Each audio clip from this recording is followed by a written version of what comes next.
আমার খাবার মাখা আর খাবার খাওয়ার ধরন দেখে মানুষ এতটাই ঘৃণা করে, দিনকে দিন আমার ভিডিও দেখা কমিয়ে দিচ্ছে। এই খাবারের জন্য কিছু কিছু মানুষ আমাকে ঘৃণা করে। আমি কিভাবে এমন খাবার খাই যে মানুষ আমাকে এতটা পরিমাণে ঘৃণা করে? তো হাই এভরিওয়ান, গুড মর্নিং। আবার স্বাগত আমার একটি নতুন ভিডিওতে। আশা করছি সকলে খুব ভালো আছেন আর সুস্থ আছেন, আর আমরাও বেশ ভালো আছি। আজ হলো শনিবার, এখন ঘড়ির কাঁটায় সকালে 7:30টার মতো বাজবে। এখন থেকে আজকে ব্লগটি আমি শুরু করছি। আশা করছি আজকের ব্লগটি আপনাদের ভালো লেগে থাকবে। আজকে সোনামা বেশ অনেকক্ষণ উঠেছে, মিনিমাম 6টা 10-15 মতো বাজবে, ওই রকম টাইমে উঠেছে। তো সোনামাকে খাবার খাইয়ে রেডি করে দিয়েছি। এদিকে আমারও সকালে টুকিটাকি যে কাজগুলো থেকে থাকে ওই কাজগুলো কমপ্লিট হয়ে গিয়েছে। আজকেও মাঠেতে 3টে থেকে 4টে মতো লোক হয়েছে, মুড়ি খাবে বললো। তো সেই কারণেই বিশেষ করে সকাল সকাল এদিকে ঠাকুমা আলু ভাজা বনিয়ে দিয়েছে। বাবাই বলে গেল যে সকালে চপ এনেছি, তবুও 2টি মতো আলু ভাজা বোনা। ওই যে এর আগের দিনের ভিডিওতে বলেছিলাম আপনাদেরকে যে ওদের কিন্তু একটা চপে ওদের হয় না মুড়ি মাখাটা, ওদের একটা চপের সাথে অন্য কিছু এক্সট্রা দিতে হবে। তাছাড়া কিন্তু শুধু যদি আলু মাখা দিয়ে দিই ওদের কিন্তু ওতেই সন্তুষ্ট। তবে প্রত্যেকটা দিন এই আলু মাখা দিতে তো ভালো লাগে না বলুন। তো সেই কারণে প্রত্যেক দিন নানা রকমের দেওয়ার চেষ্টা করি। বাবা আজকে সকালে এনেছে চপ, আর এদিকে আলু ভাজা করে দিচ্ছি। আলু ভাজা আর চপ দিয়েই আজকে মুড়িটা দিয়ে দেবো। যাই হোক, এদিকে কড়াইতে পাশ বুলিয়ে পরে একেবারে কড়াইটা চাপিয়ে দিয়েছি। ভাবলাম যে গ্যাসেতে ভেজে নেবো, এদিকে ভাতটা চাপিয়ে দিই। ভাবলাম যে না, উনুনে ভাজতে খুব একটা বেশিক্ষণ লাগবে না, সেই কারণে বিশেষ করে উনুনেতেই চাপিয়ে দিলাম। আর এই বর্ষাকালে যদি উনুনটা একবার জ্বালিয়ে দেওয়া হয় তাহলে ভাতটা চাপানোর সময় বেশ ভালো মতো ধরে যায়। তাছাড়া ভাত চাপানোর সময় উনুন ধরাতে এখন মিনিমাম আধ ঘন্টা মতো টাইম লেগে যাচ্ছে। তো সেই কারণে বিশেষ করে উনুনটা একবার জ্বালিয়ে দিলাম যাতে ধরাতে আর অসুবিধা না হয়। আর এইদিকে ঠাকুমা আজকে আলু ভাজার সাইজটা একটু বেশি বড় বড় করে দিয়েছে, তো সেই কারণে ঢাকা চাপা দিয়ে ভাজতে ভাজতে খড়ে গিয়েছে একটু একটু। কাঠের চালে যেমন একদিকে সুবিধা রয়েছে একদিকে অসুবিধাও রয়েছে। সুবিধা বলতে যে কোনো রান্না তাড়াতাড়ি হয়ে যাবে, যেগুলো একটু ধীরে সুস্থে রান্না করার সেগুলো কিন্তু একটু তাড়াতাড়ি রান্না হয়ে যায়, তলাতে লেগে যাওয়ার ভয় থাকে। যাই হোক, ওইদিকে তো আলু ভাজাগুলো হয়ে গিয়েছে, এইদিকে বের ভাতের হাঁড়িটা চাপিয়ে দিই। এখন ঘড়ির কাঁটা ওই 8টা মতো বেজে গিয়েছে। এরকম টাইমেই তো ভাতের হাঁড়িটা চাপাই, কিছুদিন আবার এর আগেও চাপিয়ে দিই। আজকে তো শনিবার রয়েছে, মা সকালেই হাঁড়িটা পরিষ্কার করে নিয়ে এলো। এর আগের শনিবারেই আপনাদেরকে বলেছিলাম যে এরপরে প্রত্যেকটা শনিবার কিন্তু আমরা পালন করব, তো সেইটাই করছি। কিন্তু এদিকে ভাতটা চাপিয়েছি, তারপরে এদিকে মা বললো যে মুড়িগুলো রেডি করে রেখে দে, তাহলে তোর বাবা এলে পরেই নিয়ে চলে যেতে পারবে। এখন যেহেতু মাঠে কাজ হচ্ছে, এসে পরে 5 মিনিট দাঁড়ানোর এক্সট্রা কোনো রকম টাইম নেই, তো সেই কারণে বিশেষ করে মুড়িগুলো রেডি করে রেখে দিচ্ছি। মাকে জিজ্ঞাসা করলাম যে মোট কতজনাকার মুড়ি রেডি করব। মা বললো 4 জনাকার মতো কর। 3টে মতো কাকু মুড়ি খাবে আর একটা বাবার। যেদিনকে মাঠে কোনো লোক খায় কাকু আরে, সেদিনকে বাবাও কিন্তু সঙ্গে করেই মুড়িটা নিয়ে চলে যায়, কারণ ঘরেতে বসে খাওয়ার একদমই টাইম নেই। তো যাই হোক, এদিকে 4টে বাটি করে মুড়ি দিয়ে দিয়েছি, এরপরে একটা একটা করে চপ দিয়ে দিচ্ছি। চপগুলো দেওয়ার পরে এবারে পরিমাণ মতো আলু ভাজাগুলো দিয়ে দেবো।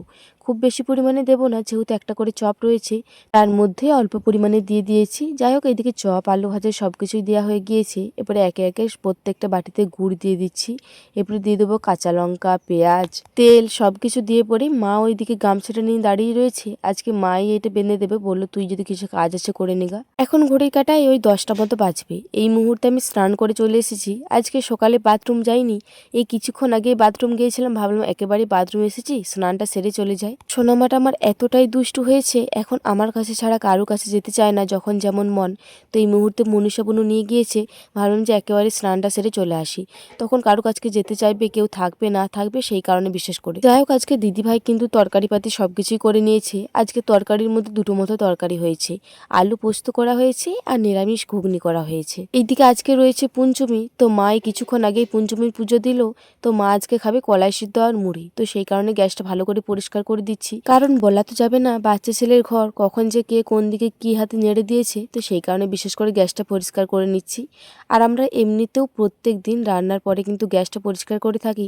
তবে আজকে রান্না কিন্তু এখনো পর্যন্ত কমপ্লিট হয়নি, ওইদিকে আলু পোস্তটা এখনো পর্যন্ত সেদ্ধ হচ্ছে। তো মা কলাই সিদ্ধটা চাপাবে, তো সেই কারণে বিশেষ করে এই গ্যাস ওভেনটা আরে ভালো করে পরিষ্কার করে নিচ্ছি। এই গ্যাসটা ভালো করে পরিষ্কার করে নিই, তারপরে ওভেনগুলো আরে কলপাড়িতে নিয়ে চলে যাবো। ওকে, এইদিকে গ্যাসটা বেশ ভালো মতো পরিষ্কার হয়ে গিয়েছে। এইদিকে প্রেসার কুকার, গ্যাসের ওভেন সবকিছু একেবারেই নিয়ে চলে এসেছি। ওই যে প্রেসার কুকারটায় ঘুগনির আলু আর কলাই সেদ্ধ হয়েছিল, আর এই প্রেসার কুকারেই তো কলাইটাও সেদ্ধ করবে, তো সেই কারণে একেবারে সব কিছু নিয়ে চলে এসেছি। একেবারে ধুয়ে নিয়ে চলে যাব, তাহলে মায়ের চাপিয়ে দিতে সুবিধা হবে। তো যাই হোক, চলুন এই বাসনগুলো পরিষ্কার করতে করতে বেশ কটা দিদি ভাইয়ের নাম নিয়ে থাকি। আমার নাম নিও দিদি, আমি সামিনা মল্লিক। এই যে দিদিভাই, তোমার নামটা নিলাম। এক দিদিভাই কমেন্ট করেছেন, দিদিভাই আমার নামটা নিও, মনি মহাপাত্র, তোমার ভিডিও দেখতে খুব ভালোবাসি। থ্যাংক ইউ গো আমার ভিডিওগুলোকে এত ভালোবাসা দেওয়ার জন্য। সুলেখা দাস বলে এক দিদিভাই কমেন্ট করেছেন, দিদিভাই তোমার ভিডিও আমি প্রতিদিন দেখি, তোমার ভয়েসটা এতটাই ভালো লাগে যে না দেখে থাকতেই পারি না, খুব সুন্দর ভিডিও বানাও, পারলে আমার নামটা একটু নিও। এই যে দিদিভাই তোমার নামটাও নিয়ে নিলাম। যাই হোক, ওইদিকে মা কলপাড়িতে রয়েছে, বললো বাসনগুলো নিয়ে চলে যাবে, সেই কারণে আমি এক বালতি জলটা নিয়ে চলে যাচ্ছি। এখন ঘড়ি কাটাই 11:30 মতো বাজবে। এই মুহূর্তে বসেছি দুপুরের খাবার খেতে। যদিও এখনো পর্যন্ত দুপুর হয়নি, তবে ওই যে বলছি এখন একবার খেয়ে নিচ্ছি। সকালে একবার মতো মুড়ি খাচ্ছি, তারপরে একেবারেই ভাত খেয়ে নিচ্ছি। কারণ সোনামা প্রত্যেক দিন এখন মিডল টাইমে একদমই ঘুমোচ্ছে না, 12টা বাজছে, ওই রকম টাইমে ঘুমানোর জন্য ঝুঁক নিচ্ছি। সেই যে ঘুমাচ্ছে উঠছে একদম বিকাল 2:30 3টে ওই রকম টাইমে। আর তার মধ্যেখানে যদি আমি ওর থেকে একবার সরে যাই, ও কিন্তু আমার সঙ্গে সঙ্গে উঠে যাবে। যাই হোক, দুপুরের ভাত খাওয়াটা সেরে পরেই আমি আর সোনামা দুজনেই ঘুমিয়েছিলাম। এখন ঘড়ি কাটা ওই 2:30 মতো বাজবে, এইরকম টাইমে সোনামা উঠলো। ওইদিকে বড় কাকিমা এসেছিল, বড় কাকিমা সোনামাকে একবার মতো নিয়ে গেল। তো ততক্ষণকে ভাবলাম যে বিকালের কাজগুলো কমপ্লিট করে নিই। সবার প্রথমে আটাটা মেখে নিই। আর এই যে থলের মধ্যে যে আটাগুলো দেখছেন, এগুলো কিন্তু একদম পিওর গমের আটা। এই কিছুদিন হলো বাবা কল থেকে ভাঙিয়ে এনেছে, আর এত সুন্দর রুটি হচ্ছে কি বলবো। তো যাই হোক, থলের থেকে একেবারে কৌটোতে ঢেলে নিচ্ছি, কারণ বারবার এই প্রত্যেক দিন এই থলের থেকে বার করতে অসুবিধা হচ্ছে।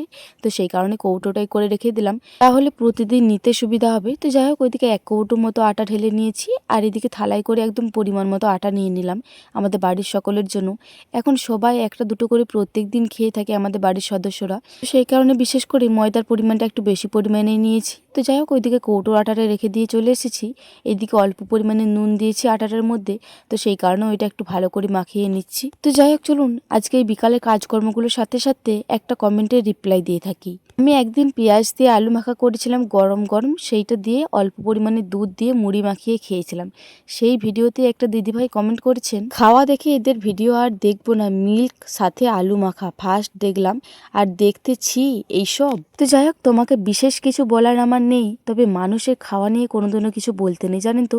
প্রত্যেকটা মানুষের রুচি এক নয়, তোমার রুচিও এক নয়। তোমার যেটা খাবারটা পছন্দ সেটা হয়তো আমার খাবারটা পছন্দ নয়, আবার আমি যে খাবারটা খাই সেটা না হয় তোমার পছন্দ নয়। তো আমার যদি খাওয়া না পছন্দ হয়, আমি প্রথমে একটাই কথা বলবো, তুমি আমার ভিডিওটা স্কিপ করবে, আমার ভিডিও দেখো না। এমনটা তো নয় যে তোমাকে কেউ জোরজাবস্তি করে আমার ভিডিও দেখার জন্য, বা আমিও জোরজাবস্তি করি তোমাদেরকে যে আমার ভিডিও দেখার জন্য। খাবার হচ্ছে মানুষের একটা বড় পাওয়া। এই খাবারকে যদি কেউ ছি বলে, তার থেকে বড় পাপ হয়তো আর কারুর হয় না। তো খাবারকে কোনোদিনও ছি বলতে নেই। আমার খাওয়ার ধরন বা খাওয়ার মাখা চাকা যদি আপনার ভালো না লেগে থাকে, আপনি আমার খাবার দেখবেন না। তবুও এইরকমভাবে আজে বাজে কমেন্ট করবেন না, কারণ প্রত্যেকটা মানুষের কোনোদিনই খাওয়ার ধরন এক হয় না। আমি জানি এই কটু কথাটা শুধু আমাকে শুনতে হয়নি, যারা সোশ্যাল মিডিয়াতে কাজ করে তাদেরকে হয়তো প্রত্যেককেই এই টুকিটাকি কথাগুলো শুনতে হয়। যারা এই কথাগুলো বলে তারা যে বলে কি পায় আমি মোটেও জানি না। নিজেরা তো কিছু করবে না, অন্যেরা যদি একটু ভালো কাজ করার চেষ্টা করে তাদেরকেও ভালোভাবে কাজ করতে দেবে না। একটা দুটো মানুষ বুঝতেও পারে না যে তাদের এই একটা দুটো কথার জন্য একটা মানুষের কতটা আঘাত লাগতে পারে, আর তাদের এই হিংসার জন্য কিন্তু একটা দুটো মানুষ আস্তে আস্তে উন্নতির পথেই এগিয়ে যাচ্ছে। যাই হোক, অনেক জ্ঞান দিয়ে ফেলেছি, আর জ্ঞান দেব না। এই জ্ঞানটা হয়তো অনেকেরই সহ্য হবে না। তো যাই হোক, চলুন বিকালের কাজকর্ম প্রায় আমার শেষ হয়ে এসেছি। ওইদিকে আটাটা মাখিয়ে মাটির ঘরটা ঝাড়পাট দিয়ে দিয়েছি। এই মুহূর্তে দালান পেড়েটা ঝাড়পাট দিয়ে দিচ্ছি। কি সোনা পাপা আজকে উঠের থেকে মিনিমাম 2 থেকে 3 বার মতো কাজ হার খেলো। শরীরটা একদমই দুর্বল হয়ে গিয়েছে, যতবার হাঁটতে যাচ্ছে বারবার পড়ে যাচ্ছে, সেই কারণে প্রচুর পরিমাণে কান্নাকাটি করছে। তো সেই কারণে বিশেষ করে আজকে দিদিভাই এই বিকালের কাজে কিছুতেই হাত দিতে পারেনি। তো যাই হোক, চলুন এইদিকে আমার ঝাড়পাট দেওয়া হয়ে গিয়েছে। আজকে আর রাস্তার দিকে নিয়ে যাব না। এই বর্ষাকালে একদমই রাস্তাগুলো ঝেঁটাতে হচ্ছে করে না, একটু পরেই বালি হয়ে যাবে। এখন ঘড়ির কাটায় 6:30 মতো বাজবে। এই মুহূর্তে এসেছি এর আগের দিনকে যে পিসিমণির কাছে শাড়ি নিতে এসেছিলাম, ওই পিসিমণিটা আজকে বেশ অনেক নতুন নতুন কালেকশন নামিয়েছে বললো। তো সেই কারণে বিশেষ করে এলাম। বিকালে এসেছিলাম কারণ আজকে বিকালে রুটি করা থাকেনি, আটাটা ভিজিয়েছিলাম ঠিকই, তবে আজকে পঞ্চমী ছিল বলে একদমই খেয়াল ছিল না। তো সেই কারণেই ভুল করে ভিজিয়ে দিয়েছিলাম। তো ভুল করে যখন ভিজিয়ে দিয়েছিলাম কিছু তো করার নেই। আজকে বিকালে যেহেতু রুটি করার কাজটা থাকেনি, তো সেই কারণে বিকালেই এসেছিলাম। তো পিসিমণি তখন বলল যে এই আমি সবেমাত্র মালগুলো এনেছি, আমাকে একটু গুছিয়ে নিতে দে, একটু সন্ধ্যের দিকে আসবি। আমার সন্ধ্যের টাইমে বাইরে বেরোনোর কোনো রকম ইচ্ছা থাকে না, কারোর বাড়ি যাওয়ারও ইচ্ছা থাকে না। তবে বলল যে কালকে মালগুলো নাকি আরও বাইরে চলে যাবে, একটা মালও থাকবে না। তো সেই কারণে বিশেষ করে চলে এলাম, কারণ প্রথম কালেকশনগুলো যদি ভালো পায় এইদিকে আমি আর দিদিভাই দুজনেই চলে এসেছি। আর এই মুহূর্তে আমি যে শাড়িগুলো দেখছি এই সব কটা শাড়ির কিন্তু 250 টাকা করে দাম। তবে প্রিন্টগুলো কিন্তু খুব সুন্দর লাগছিল আর কালারগুলোও বেশ ভালো লাগছিল। তবে কাপড়ের যে ছিটটা রয়েছে এগুলো একটু পাতলা পাতলা লাগছে, তো সেই কারণে এই কাপড়গুলো নিতে ইচ্ছা করছে না। তবে ওই যে বাটি প্রিন্টের যে শাড়িগুলো রয়েছে এই শাড়িগুলো কিন্তু বেশ ভালো লাগছে। তো যাই হোক, চলুন বাড়িতে যেয়ে দেখাচ্ছি কি নিলাম আর কি না নিলাম। এখন ঘড়ির কাঁটায় ওই 9টা মতো বাজবে। এই মুহূর্তে কিন্তু সোনামাকে ঘুম পাড়িয়ে দিয়েছি। ওইখান থেকে এসে পড়েই সোনামায়ের খাবার করে সবার প্রথম সোনামাকে খাইয়ে দিয়েছিলাম, তারপরে ঘুম পাড়িয়ে দিয়েছি। ভাবলাম সোনামাকে ঘুম পাড়াই, তারপরে আপনার সাথে শেয়ার করব, তাহলে ভালোভাবে জিনিসটা শেয়ার করতে পারবো। এই যে দুটো মতো শাড়ি নিয়েছি আর দুটো মতো ব্লাউজ নিয়েছি। অলরেডি এই শাড়ি ব্লাউজের একটা ছবি পোস্ট করেছিলাম, আপনারা অনেকেই দেখে নিয়েছেন আর অনেকেই অনেক অনেক ভালোবাসা দিয়েছেন। অনেকেই বলেছেন যে খুব সুন্দর হয়েছে। তো যাই হোক, এই গোলাপি কালারের একটা শাড়ি নিয়েছি। তবে এই শাড়িটার কিন্তু পুরোটাই আমার ভালো লাগছে, তবে এই যে পাড়ের সাইডের যে কালারটা রয়েছে এটা একটু হালকা হালকা লাগছে, এইটার জন্য একটু কেমন একটু লাগছিল। তবে এই গোলাপি প্রিন্টটা কিন্তু খুবই সুন্দর লাগছে, তো সেই কারণে বিশেষ করে নিয়ে নিয়েছি। আর এই যে এই ব্লাউজটা তো আমার পুরো মারাত্মক লাগছে, এত সুন্দর লাগছে কি বলবো, মানে একদম পুরো ইউনিক ডিজাইন। এর আগে কিন্তু এরকম ডিজাইনের আমি ব্লাউজ একটাও পরিনি। আর এই ব্লাউজগুলো কিন্তু আমাদের এখানে নিয়েছে 80 টাকা। আপনাদের এখানে কত নেয় জানাবেন তো। আর ওই যে বাটি প্রিন্টের শাড়ির মধ্যে এই কালারটাই নিলাম, কারণ এই যে গোলাপি কালার একটা নিয়েছি, তাছাড়া কিন্তু লাল হলুদটাই আমার পছন্দ হয়েছিল। তবে লাল হলুদ শাড়ি বেশ অনেকগুলোই পরেছি, তো সেই কারণে বিশেষ করে ভাবলাম যে আনকমন কালারটাই একবার পরি। এই কালারটা কিন্তু এখনও একবার পর্যন্ত পরিনি। সবুজ, নীল আর সাদার কম্বিনেশন রয়েছে। আর ওই বাটি প্রিন্ট শাড়িটার সাথে পরার জন্য এই ব্লাউজটা নিয়েছি। এই ব্লাউজটা কিন্তু গ্লাস হাতা, আমার হাফ হাতা ব্লাউজ পরতে একদমই ইচ্ছা করে না, তো সেই কারণে আমি যতটুকু পাই আমি গ্লাস হাতা নেওয়ারই চেষ্টা করি। তো যাই হোক, এই ছিল আজকে আমার শপিং করা। শাড়ি ব্লাউজগুলো কেমন হয়েছে সেটাও জানাবেন, আর ম্যাচিং হয়েছে কিনা সেটাও কিন্তু জানাবেন। আর এই যে গোলাপি শাড়িটা রয়েছে এটা কিন্তু একটু কনফিউজে রয়েছে, এটা ফেরত হতেও পারে। ওই যে বললাম না পাড়টার কালারটার জন্য, ওইটার জন্য একটু কনফিউজ লাগছে।